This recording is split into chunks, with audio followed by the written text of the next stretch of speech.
Assalamualaikum warahmatullahi wabarakatuh. أيها المشاهدون والمستمعون الكرام، الطلاب والطالبات الأعزاء، أهلا وسهلا ومرحبا بكم إلى channel Cikgu Wan. كيف حالكم جميعا؟ أتمنى أن تكونوا في صحة وعافية جيدة إن شاء الله. هيا نتعلم اللغة العربية معي للسنة الثانية. في هذه السلسلة إن شاء الله سندرس الموضوع الجديد التراكيب. هيا نبدأ الآن. ما هي التراكيب؟ Dalam bahasa Melayu, maksud at-tarakib ialah rangkai kata. Dalam bahasa Arab, tarakib ialah ungkapan atau istilah yang terdiri daripada dua kalimah. Tanqasimu at-tarakib ila thalathah. Jom kita lihat. Awalan, at-tarkibu al-idafi. Dalam bahasa Melayu, tarkib idafi ialah kata sandaran. Kata sandaran ini yang terdiri daripada dua isim.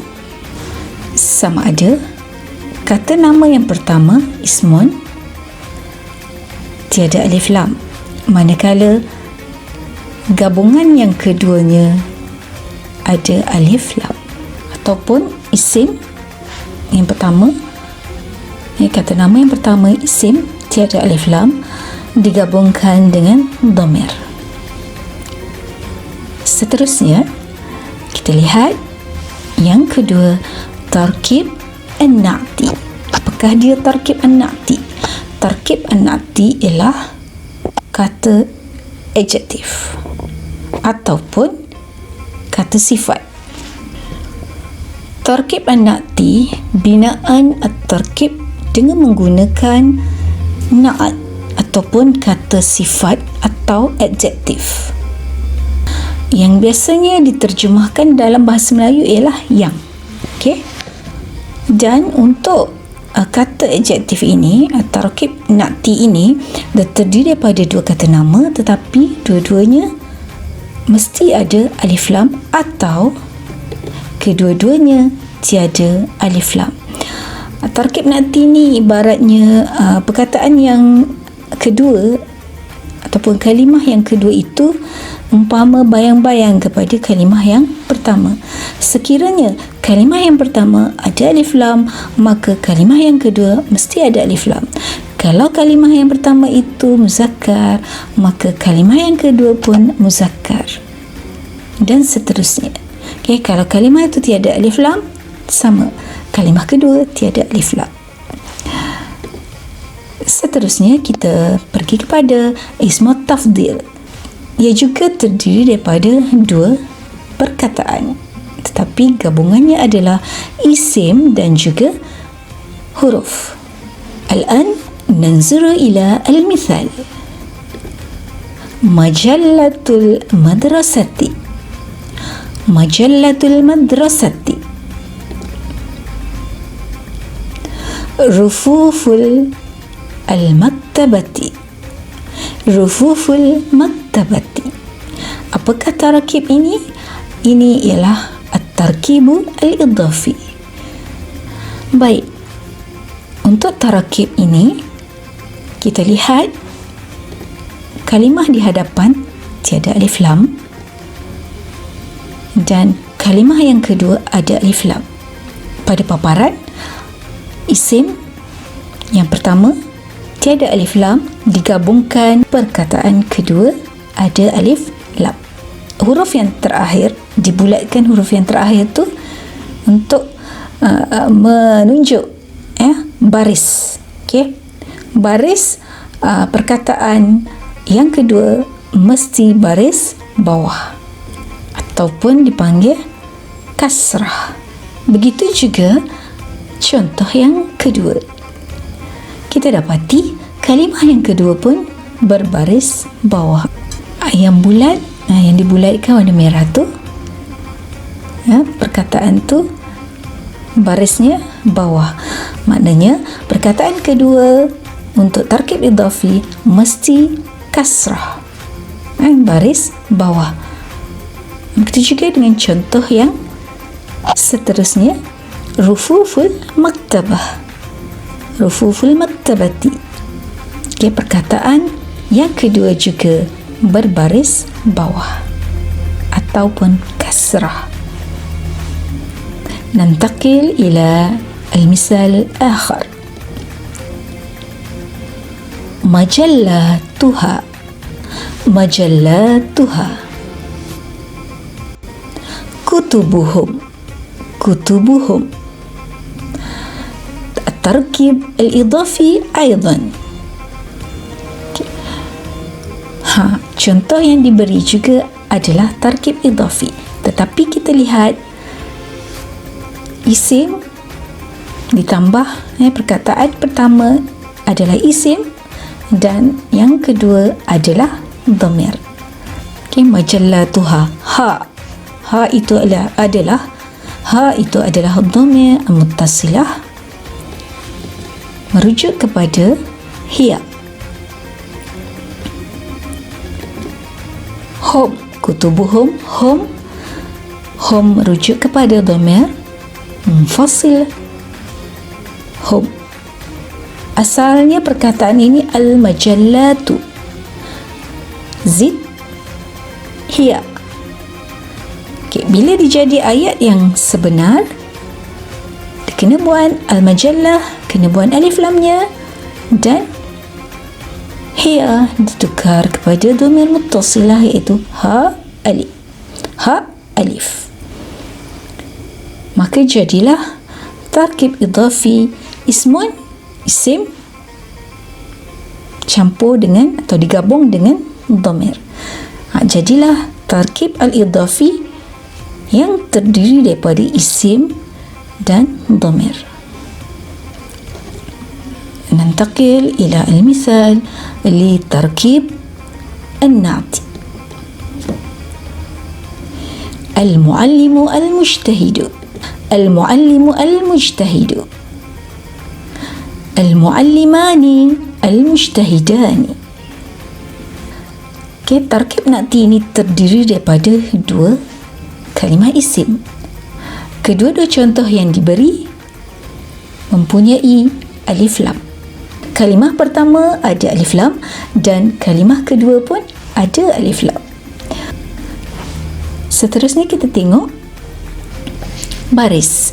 Dari segi baris, sekiranya kalimah yang pertama dhammah, maka kalimah kedua pun mesti dhammah. Sekiranya kalimah pertama itu mufrad, satu, maka kalimah yang kedua pun mufrad. Begitu juga sekiranya muzakkar, kalimah yang pertama muzakkar, kalimah yang kedua pun muzakkar. Maksudnya kena ikut, macam bayang-bayang kan, kalimah kedua mesti ikut kalimah yang pertama. Begitu juga dengan contoh yang kedua, al-muallimani. Dibulatkan tambahan alif dan nun menunjukkan ia adalah al-musanna. Al-musanna maksudnya dua.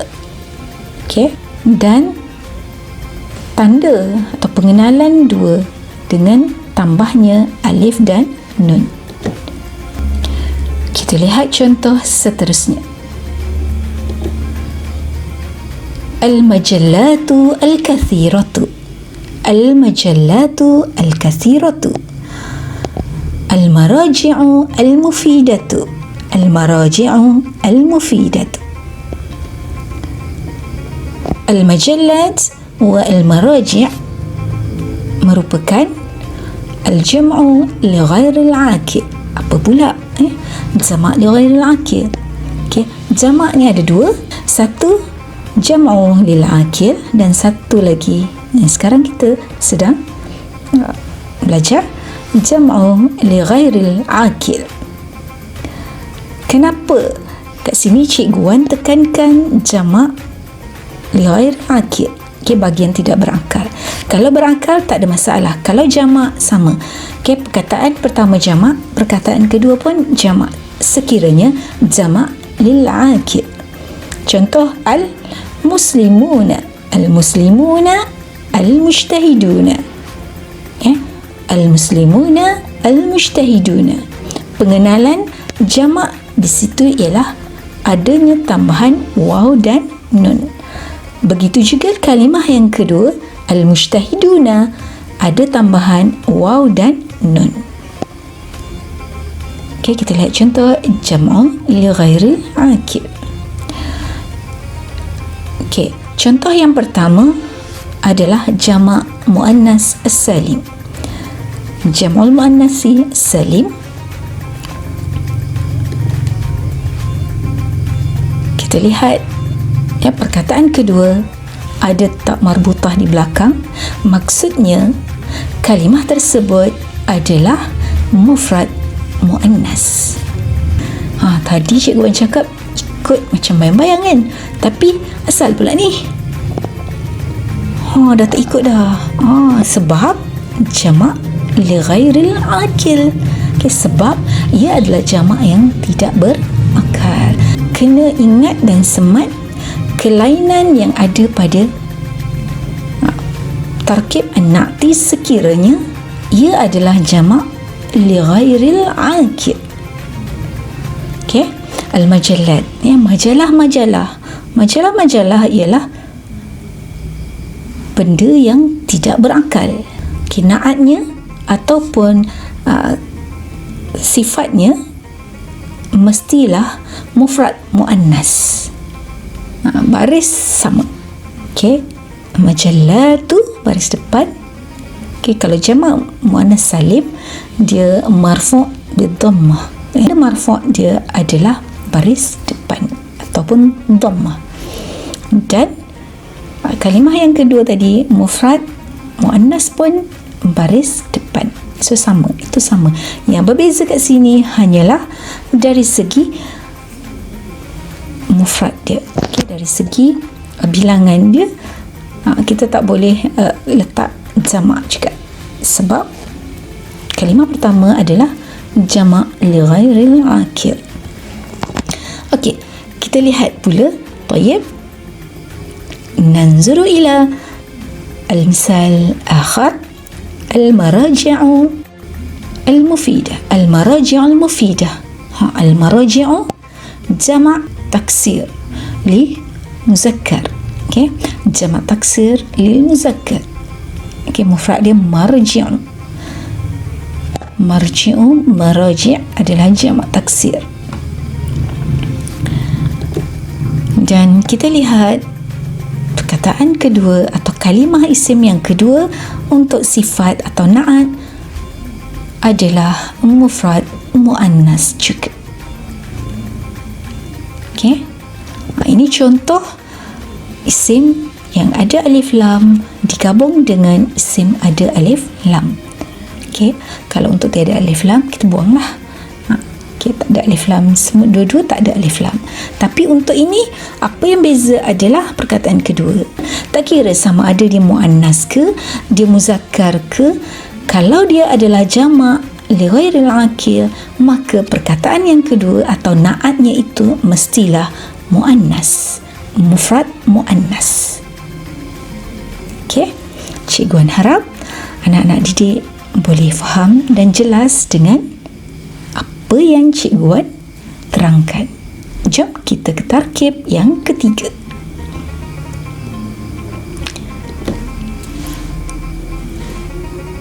Arkhasu min. Arkhasu min. Aghla min. Aghla min. Ismu tafdil. Aina ismu tafdil? Yang pertama itu adalah ismu tafdil. Dan tarkibnya mesti ismu tafdil, isim, kena gabung dengan huruf. Untuk contoh ini, min adalah huruf. Contoh ayatnya berdasarkan gambar yang diberi. Al-ghanamu arkhasu min al-baqarah. Al-ghanamu arkhasu min al-baqarah. Maksudnya, kambing lebih murah daripada lembu. Harga kambing lebih murah daripada lembu. Arkhasu. Okey. Seterusnya contoh yang kedua. Min adalah huruf. Contoh ayatnya, al-baqaratu aghla min al-ghanami.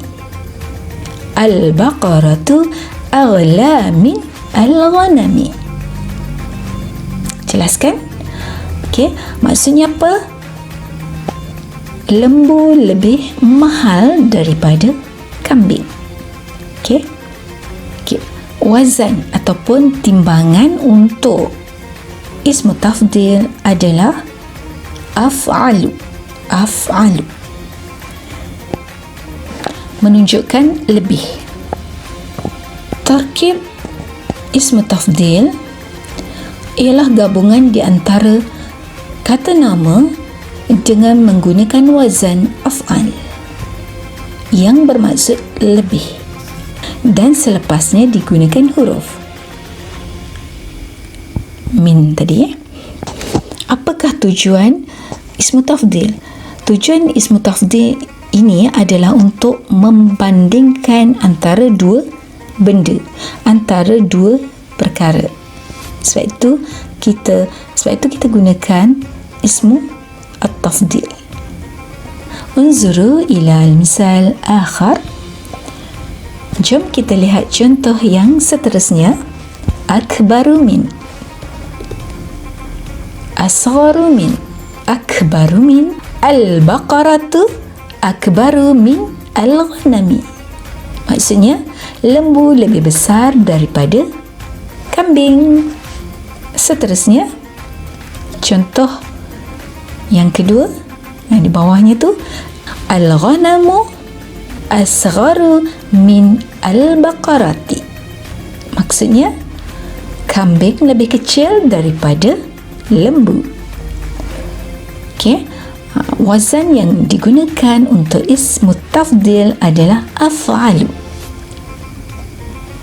Bella Cikgu Wan harap semua para pelajar atau anak-anak didik sekalian dapat memahami apa yang Cikgu Wan telah jelaskan untuk tajuk at-tarakib pada kali ini. Okay, ingat kembali, yang pertama sekali tarkib al-idafi, yang kedua tarkib an-na'ti, dan yang ketiga tarkib ismu at-tafdil. Bagi memantapkan lagi pemahaman anak-anak didik sekalian, Cikgu Wan telah sediakan latihan at-tadrib, tamrin untuk at-tarakib. Jadi, bolehlah jawab soalan pada link yang Cikgu Wan telah sediakan. Link ini boleh dilihat pada description video ini. وهكذا في هذه الحلقة حتى نلتقي في سلسلة التالية إن شاء الله. وأخيرا مع السلامة وإلى اللقاء. Jangan lupa like, comment, share dan subscribe sebagai tanda sokongan kepada channel Cikgu Wan. Terima kasih kerana menonton. InsyaAllah jumpa lagi di video akan datang ya.